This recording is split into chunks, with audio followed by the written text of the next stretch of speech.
Hey, so this is the second video in the series, a free Shopify SEO course. If you want to look at why I'm doing this, make sure you check out the first video in this series.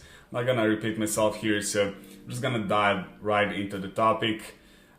This one is keyword research for Shopify stores, and I'm going to run through the theory and I'm going to then show you how it looks in the practice. So my goal here is to spend maybe like 5-10 minutes just talking about like why keyword research matters, why you should do it for Shopify stores, how to do it, what are the actions to take, and so on. The keyword research part of the course is going to be likely like 3, 4, maybe 5 videos, because keyword clustering, keyword mapping, and then keyword research for existing stores is gonna be different than just keyword research for brand new stores. So let's dive into the actual details here. So why should you be doing keyword research for Shopify stores? Keyword research essentially helps you uncover demand, or in other words, it helps you see like what people are actually searching for based on what you're selling. So that's different from other like marketing strategies, because you're not creating demand, right? If you're posting TikTok videos, you might be, showing your products to people who know nothing about it. SEO is like the opposite of that. Like, people already know what they're buying. The goal of SEO and the goal of keyword research process is to figure out like what are people actually searching for in order for you to show your websites or your products to them.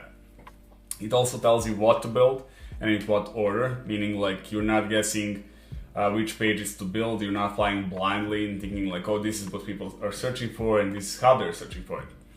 And it helps you surface intent, or in other words, it helps you define what type of page to build.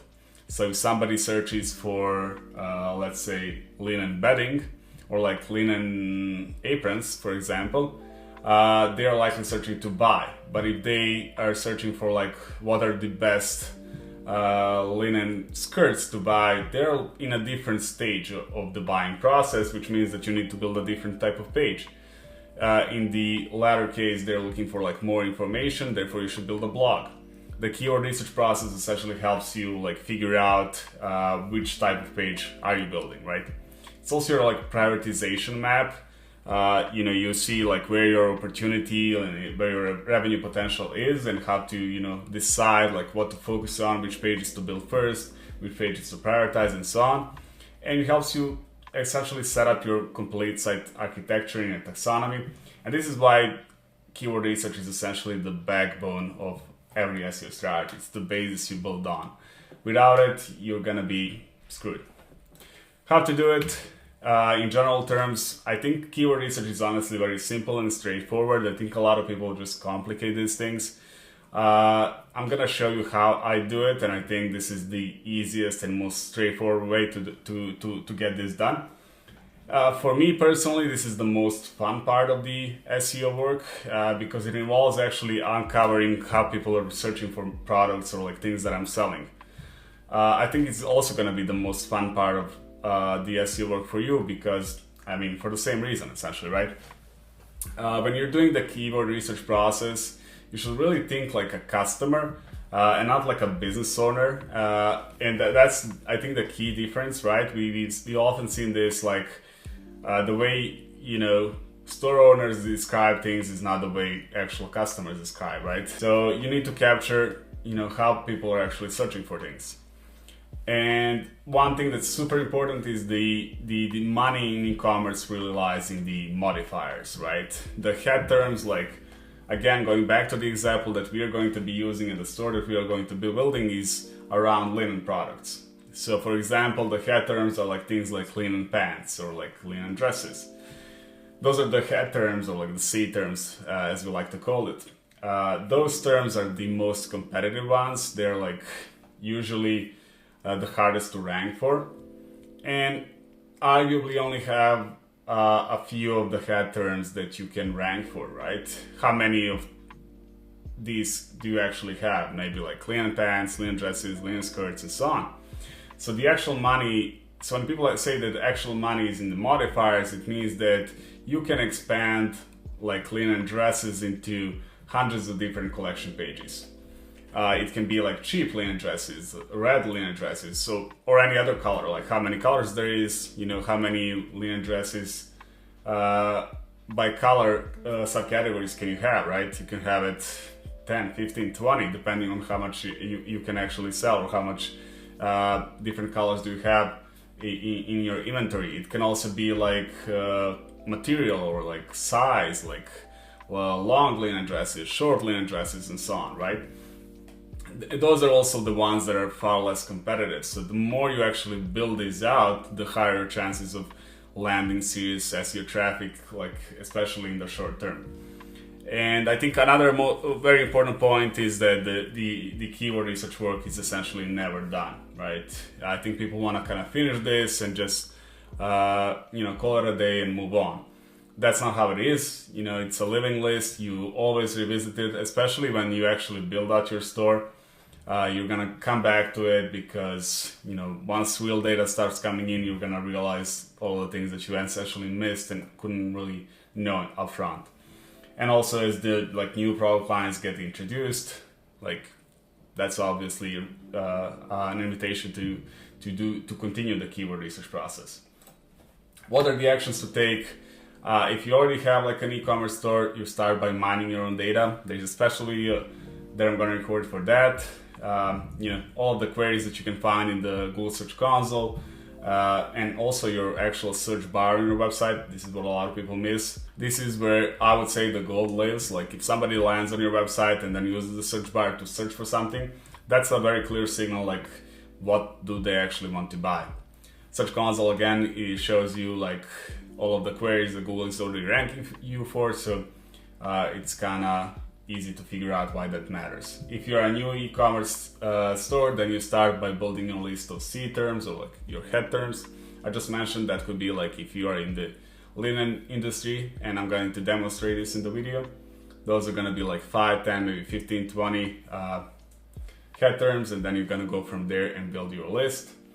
You're likely going to be leveraging paid third-party tools. Personally, I use Ahrefs. I'm not affiliated with them. I just like the product. You can also use SEMrush or any other keyword research tool, but I would always advise using something that has a lot of data and a lot of reliable data. So anything that somebody maybe vibe coded overnight or something like that, that's where you maybe not want to trust the data because you do not know where the data came from. So I think you should use the established players in this industry. And finally, I think, and my favorite part of the keyword research process is just stealing from other successful competitors that I can find and that are my competitors in this niche, especially those that are already ranking well, because that's a kind of clear sign that they're doing well and that they might have figured out this keyword research process. So why do I need to repeat that if I can just steal their keywords, right? So that's what I do. Let's move into traps. I think some of the traps, and I keep hearing this, total addressable market, and when you're starting to build out your keyword research map, you're gonna be kind of forced to expand this list as much as possible, and that's my advice as well. The keyword research process is really about you collecting as many keywords or as many different ways people actually search for your product in order to define your total addressable market. The problem with that is that the total addressable market is essentially a mirage, right? You can't really find this because the markets keep expanding and shrinking, and all of the data that you can actually find on the internet is not enough. It's never gonna be enough, right? You're never gonna have access to 100% of data of what people are actually searching for. So you can never truly define the total addressable market, but it's something to focus on, because the more keywords you find, the better off you're gonna be. As I mentioned, the data from actual SEO tools are also faulty. They are not necessarily reliable, and you're gonna realize that as you build your own Shopify store. For example, right now I'm working with a client where in Ahrefs they are only ranking for about 300 different keywords. while Google Search Console is showing over 50,000 keywords that they are ranking for. And you can see like the difference in, just the quantity of the data. I'm not saying that all the 50,000 keywords they're ranking for are necessarily super relevant or something to take action on, but it's a lot of the keywords that Ahrefs never picked up on, right? And that's just the nature of SEO. While all of those SEO tools are not necessarily reliable, they're the best we have, especially when you're starting out. Like, that's the only thing you can do. And if you already have like an e-commerce store, like I mentioned, like using the actual data from your Google Search Console, that's far more richer than anything else, so you should use it. And let's get ahead of some of the potential questions. Like, can you automate keyword research process? No, not entirely, and you shouldn't. This is a very important part of the SEO strategy, right? You do not want to hand off this to LLMs and be like, you go and find this, or just figure out like, okay, I can just automate all of these things, right? These things define your business, your presence on the internet. These things, like keyword research actually defines how well you're gonna do in SEO. So you want to dedicate enough time to this. Does that mean that you can't automate parts of the keyword research process? Of course not. For example, keyword clustering, I'm gonna have a video on that. Specifically, like that entire process should be fully automated, and I'm gonna show you why. And there is no reason not to do it.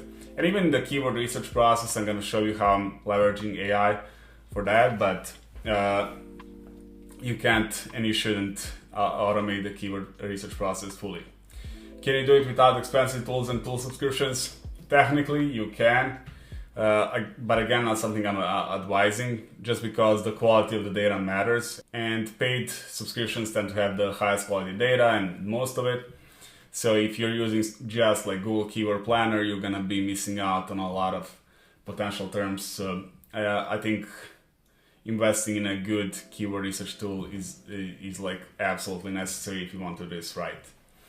How many keywords do I actually need? How big is big enough? There are no like number that I can tell you, because it should be as big as it should be, right? So as long as you can generate more keywords, you should, especially in this initial process. This is the goal, where we want to gather as many keywords as possible. Not like this is not a decision stage, like this is just data gathering stage. Like, let's take everything in and then decide like what matters and why once we go through the keyword clustering process. So you want to take as many keywords as possible, and it's okay if you take tens of thousands of keywords. You're not gonna go through each one of those to decide if it matters or not, and I'm gonna show you why. Do I have to target every keyword? No, obviously not. And this is where your judgment comes in. And this is where the value of an SEO consultant, if you have one, or an SEO person on your team really comes down to. Like, they should be able to tell you like what are the keywords you should focus on, what are the keywords you should not focus on. And this is where the expertise and judgment of an experienced SEO really comes to shine. What's the minimum tool stack to start? I would say for keyword research process, at the minimum, you need a good keyword research tool, which could be Ahrefs or SEMrush, or maybe even leveraging data for SEO, although they have a lot less data than Ahrefs and other tools. Keyword clustering, I would also say that's something where you need to invest some money in, but it doesn't necessarily have to be. There are different ways to do this. Again, keyword clustering is kind of cheap, and I'm going to show you why. So you can actually do this for probably a couple $100, and I think initially people like, okay, I don't want to pay $200 a month for Ahrefs or anything. We could just pay for a month, get all the data, and then move on if that's not necessary. But yeah, I think this is pretty much it for the theory part. So let's just dive into the actual practice part, or like me showing you how I do this. Okay, so here comes the practical part of the keyword research process, where we will gonna move on from the notes and actually go through the tool, where I'm gonna show you how I do keyword research, why I do it that way. and just run you through a process of actually doing keyword research for this particular store that we are going to be building out as sort of like an example of how it's done. So as I mentioned, the theory part, you should always start by defining your seed terms or your head terms, which in this case, it's just gonna be essentially the products that you're actually selling, or like the products you have in your inventory. And beyond the fact that these should be the ones that you actually can sell, they should be like the actual like head terms. And what does that mean is that so if you have like, you're selling specifically like red linen dresses, you're not gonna type red linen dresses because you want to go as broad as you can. You should just be linen dresses to begin with, and then you're gonna go and add modifiers. Even if you're only selling red linen dresses, you should go with the process of defining the broadest terms, the head terms as we call them. And once you have all of this, you can actually move into the tool to start collecting the data. So I'm gonna show you that. We're gonna use linen dresses as the keyword to start this process with. And the first rule here is that here I just made a mistake. I went with the plural instead of the singular keyword, like linen dresses. You should always aim to do singular instead of a plural keyword, just because in the English language, anything that has that's plural is essentially just adding the s on the end. And in this case, if you just do the linen dress, which is the singular, with all of the matching that you get using a tool like Ahrefs, you're gonna immediately include the all of the plurals in. So the first rule is always to use the singular ones. And when you're in here, you're gonna see a lot of data. By the way, I chose Ahrefs just because that's the tool that I prefer. All this process can be done in a different tool like SEMrush or anything else that you have access to.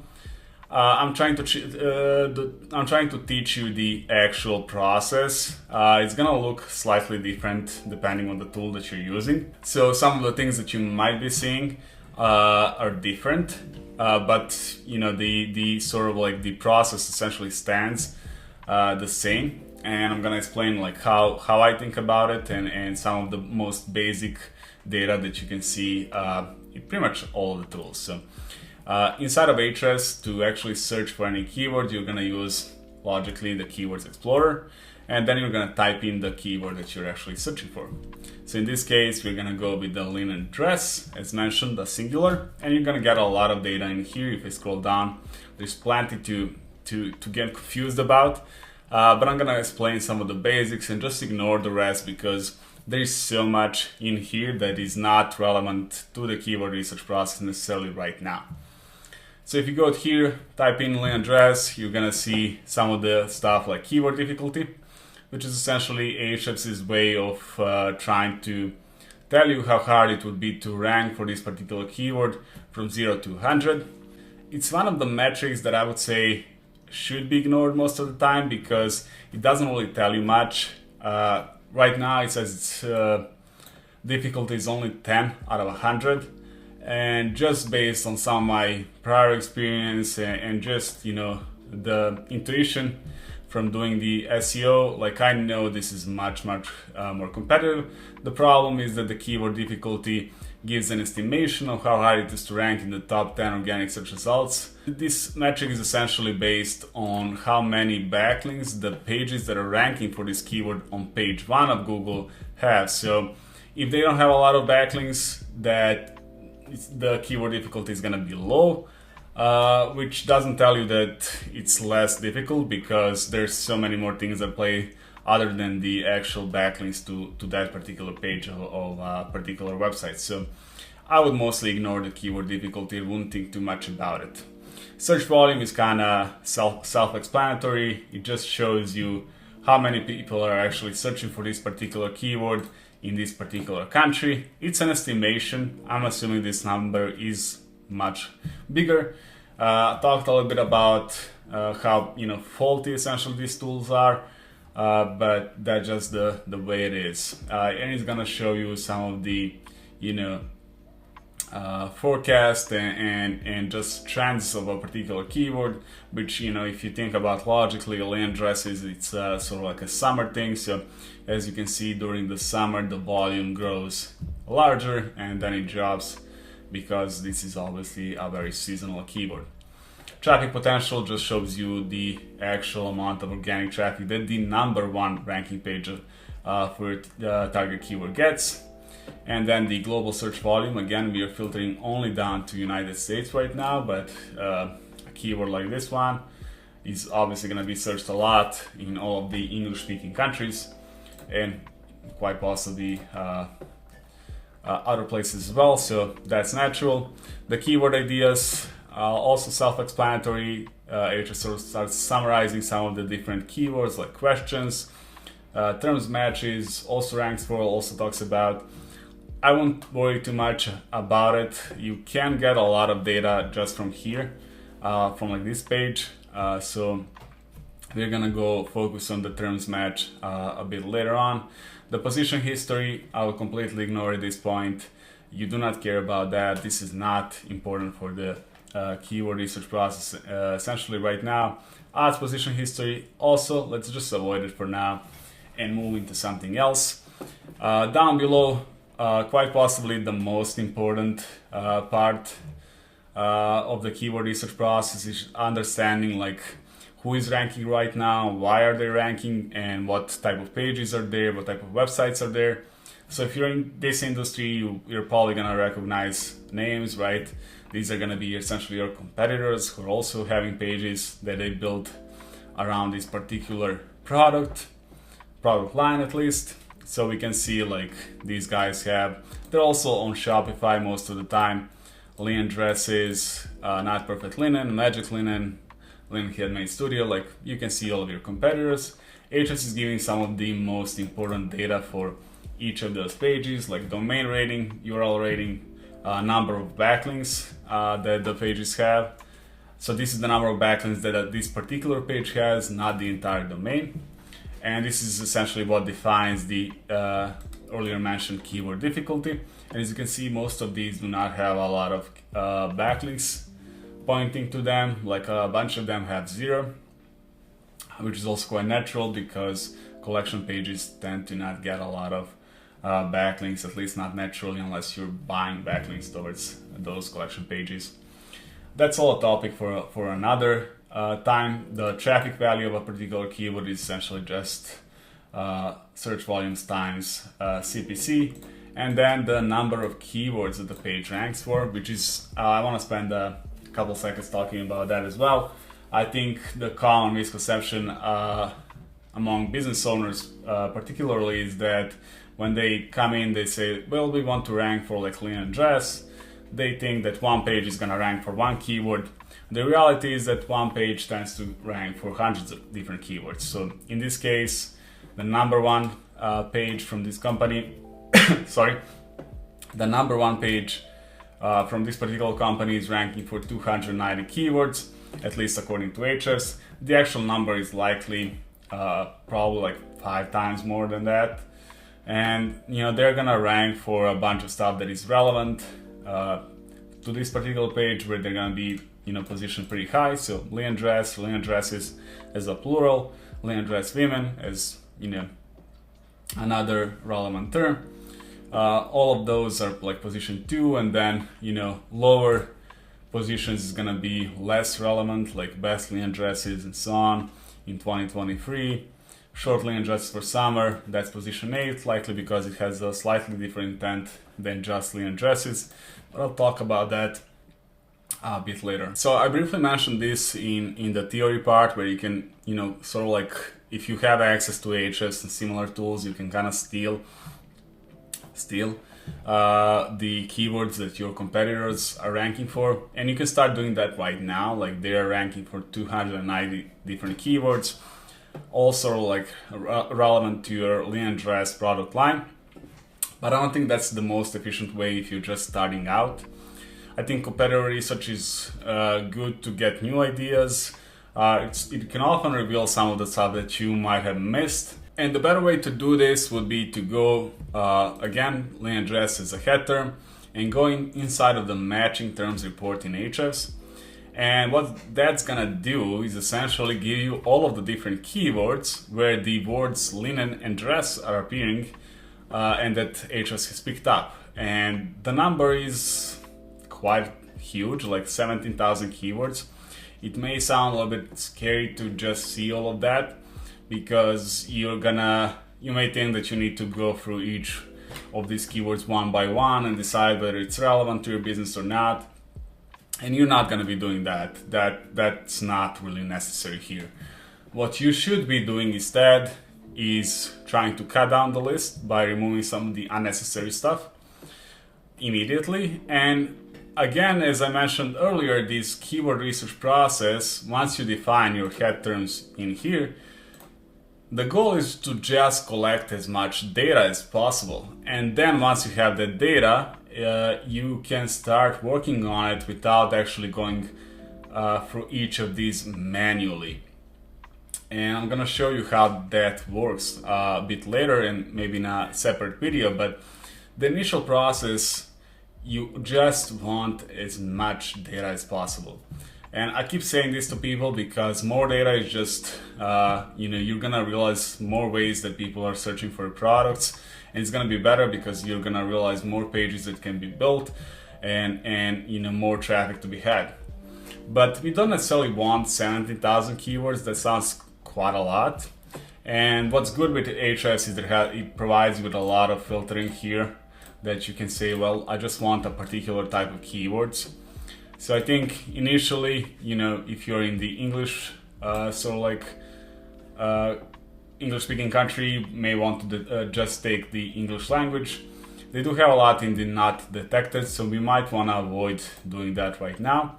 What I like to do, if I'm doing like keyword research, particularly like for e-commerce and different product lines, I want to go into intents, and I just want to find the commercial and transactional keywords, because right now I'm not interested in all of the blogs that I could be writing around linen dresses. I just want to know like what collection pages can I build.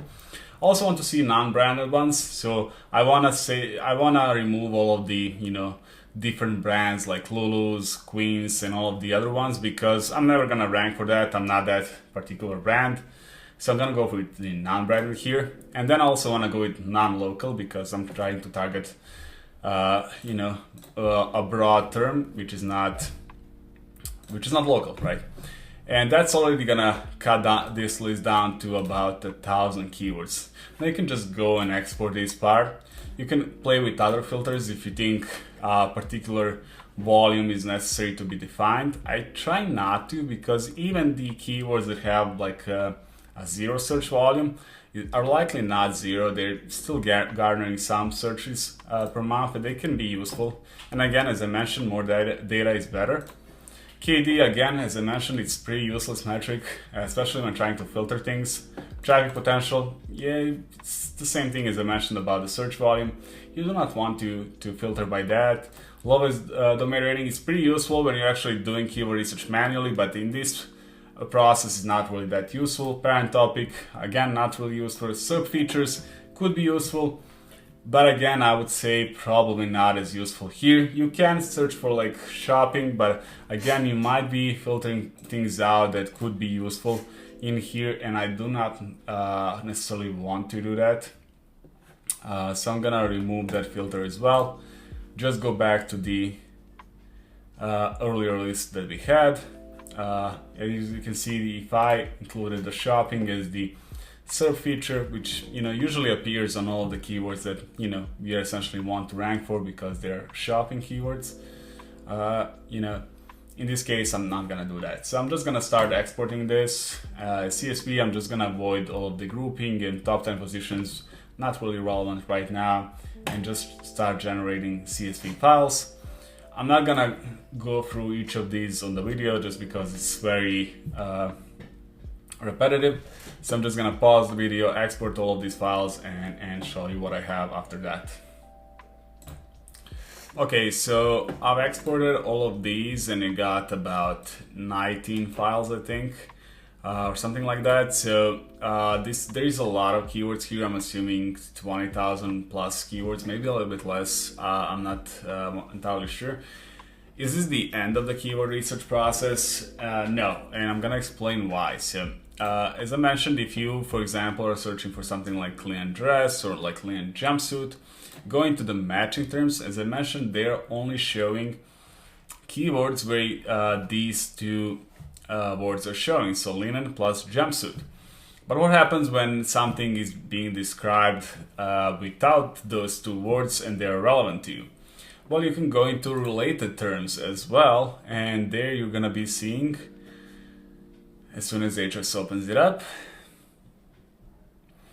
you're gonna be seeing things like linen romper, which is another way to describe a linen jumpsuit product, right? It can be linen overalls.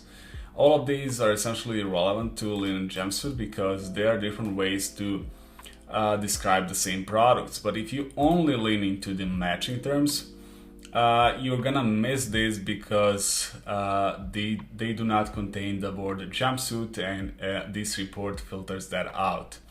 So for each of these, you could also start by exporting all of the different related terms. It's gonna happen that you're gonna have a lot of duplicates, and that's absolutely natural. Like the goal here is to get as much data and then to remove all of the duplicates using a simple Python script, because you do not need to worry about that, as in like, oh, I just want uniques right now. It doesn't matter, like you're gonna get uniques at the end of it.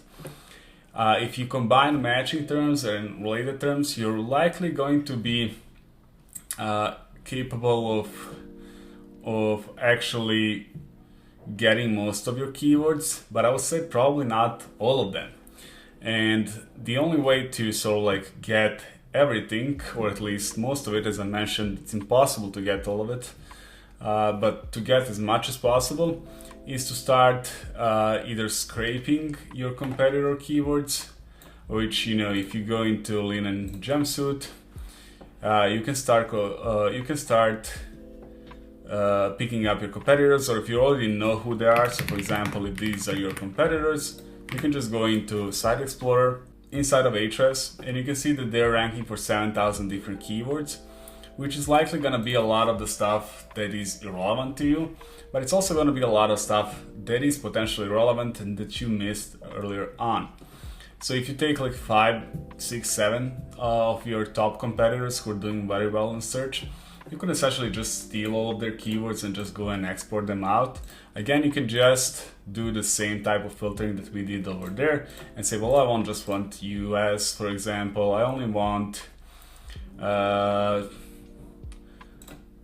let's see, I only want, we do not have the type of keyword, I don't see it at least in here, intense, sorry. And now you can also say the same stuff that you said over there, and then filter that down to like from 7,000 to 5,000, which is, again, you just filter out 2,000 irrelevant stuff. Not that it matters, because you would filter this out, a lot of it, during the actual scripting process, but regardless, like you can do this and you can start like essentially just stealing like all of the keywords they're ranking for, because you might have missed things using just the reports that I showed you over here. And even beyond that, you're likely to be missing keywords, because what happens if they are not matching or related terms and none of the competitors are also ranking for? And the only way to actually find those keywords is to go manually. So for example, like if you're selling linen products, there is a way that somebody might not be describing your products using the word linen. They could be describing your products in a different way, or they could be after your products without actually knowing that they need linen products. So for example, they have like sheets for hot sleepers, a keyword, where your linen sheets could be a perfect product for them, but they don't know about it. They're not searching using the word linen. So if you follow just my logic here, where you just type in linen, and you can go broad, like the most broad possible, like just matching terms based on linen, it's gonna be a lot of keywords. So I don't necessarily recommend it. even if you remove a lot of it, I still think it's gonna be too much. 22,000, although not too bad. This is gonna include essentially everything that has the word linen, but it's gonna include also a lot of the stuff that you're not selling, which is like what we're trying to do here. So you have your product lines, and if you just go with linen here, you're gonna include things like, well, for example, linen blazer. You might not be selling linen blazer, so we do not want that in the list. Or if you want, you can do it right now and then just filter it out later manually, which is something we will get to. But I want to go back to the, different ways to essentially describe your product, where you're not going to be using the main like term modifiers like linen in this case. This is something we call like benefit type of keywords. So you know what are the benefits of your product. So if somebody's searching for something like that, they are essentially looking for a product, they just don't know about it. So in this particular case, we can see a little bit of a mixed results when it comes to the intent of the keyword. So in here, like we see Reddit ranking, a blog post on New York Times. I think this is a collection page. Yep.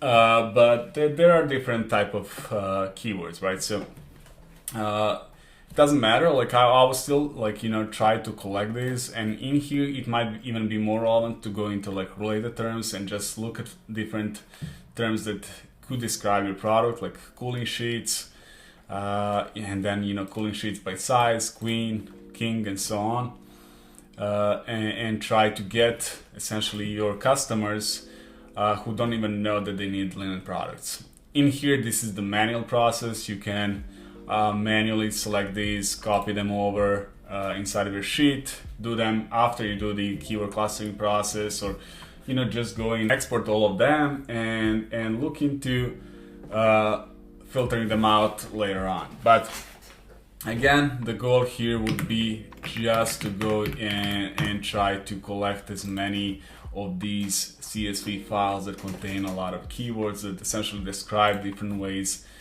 users are searching for what you are selling. So once you have that, you're gonna be needing like one universal list that has only uniques and no duplicates. You can do that completely manually just by uploading everything inside of one sheet, inside like Google Sheets or something like that, and then going through and cleaning up the data by removing duplicates and all of that. But that is honestly just too much work. What I would do is just go into like any LLMs like Claude or like ChatGPT or whatever you're using, and just give him a task of essentially combining all of your CSV file, instructing him to actually build a script, a Python script that will do this job instead of this tool going and doing it on its own. You want him to build a script given your criteria, where you're gonna say something like, I just want one CSV file of all of my keywords, remove all of the duplicates, and you can give him other criteria like remove all of the keywords that have like a lower search volume or something like that. It doesn't matter. You can play even further than that by giving him like, because LLMs are pretty good at inferring like logic and meaning out of words. I mean, they're large language models, so you can say, well, everything you've picked up that is not relevant to the products that I'm selling, which could be here, remove it. So it's gonna be like, okay, he picked up on linen products that you don't have.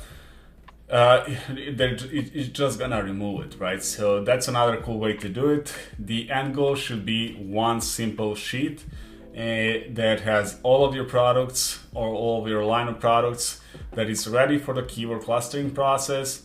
And all that's gonna be in the next video, because this is already long enough, and the goal here was to describe you all of the different ways you can do the keyword research, why it matters, and so on. So for this video, this is it. I hope you enjoyed it. I hope I managed to explain this process in the simple and straightforward way. Again, to reiterate, I think you just need to focus on finding all of the different ways that people describe their product, using either the exact mentions like linen in this case, or like benefits of your products, and then just collect as much data as possible get all of that in, and then after that you're gonna go into keyword clustering process, and then during the keyword mapping process, which comes after the keyword clustering process, you're gonna decide which of these keywords matter and which of the pages you're gonna be building for your website and how.